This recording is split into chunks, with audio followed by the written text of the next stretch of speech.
ये लें करम साहब, आपकी महीने भर की मेडिसिन। शुक्रिया बेटा, ये लो अपने पैसे। अकरम साहब, वो कंपनी ने इसकी कीमत बढ़ा दी है। पहले आपको ये 2000 की मिलती थी, अब आपको ये 2783 रुपये में मिलेगी। क्या? मैं तो 2000 के हिसाब से पैसे लेके आया था।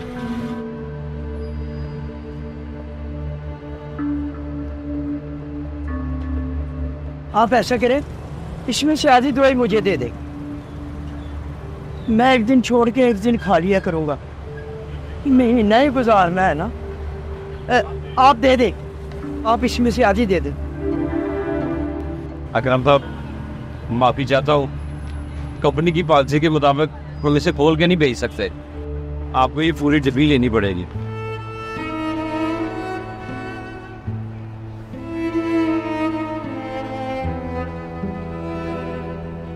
ठीक है, फिर अगले महीने ले लेंगे।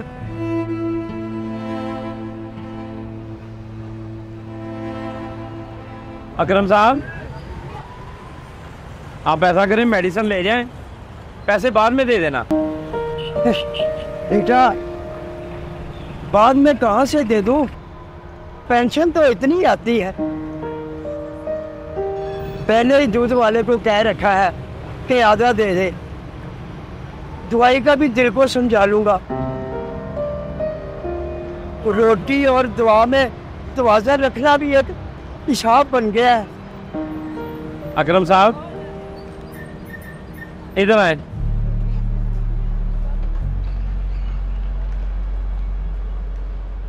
आप 1 मिनट इधर ठहरे, मैं अंदर जाके देखता हूँ, शायद आपका फायदा हो जाए।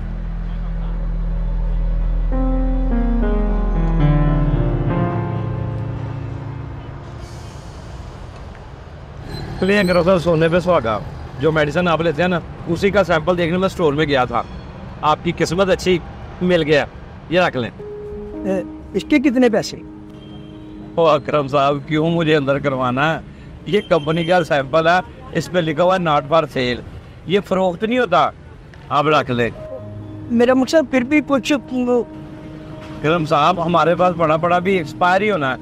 आप ले जाए, आपके काम आएगा।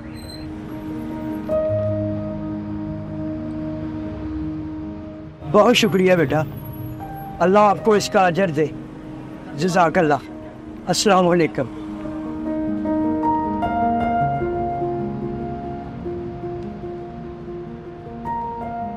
उस्ताद जी, ये क्या किया आपने? झूठ बोल दिया। हमें तो कोई कंपनी ने ऐसा सैंपल दिया ही नहीं है, तो आपने अब उसको पी क्यों दे दिया?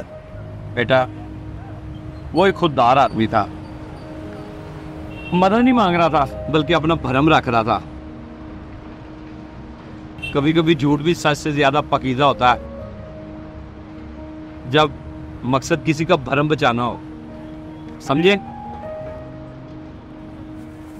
जाओ, ये रखो।